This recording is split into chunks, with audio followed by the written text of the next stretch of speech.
Hello friends, welcome back to the many video guys and my YouTube channel guys. Today friend we are going to talk about guys Infinix phone guys setting, and today we will title guys how can we stop talkback in Infinix phone device. Friends, we want to stop guys talkback in your Infinix phone device. So how can you stop today friends? I will show you. I will tell you in this video guys.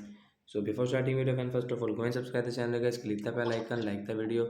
Friends, now let's see how can we stop guys this talkback setting in our Infinix phone device. Friends, we have got this setting. And guys, now guys you are not operating your phone, so how can we stop this setting?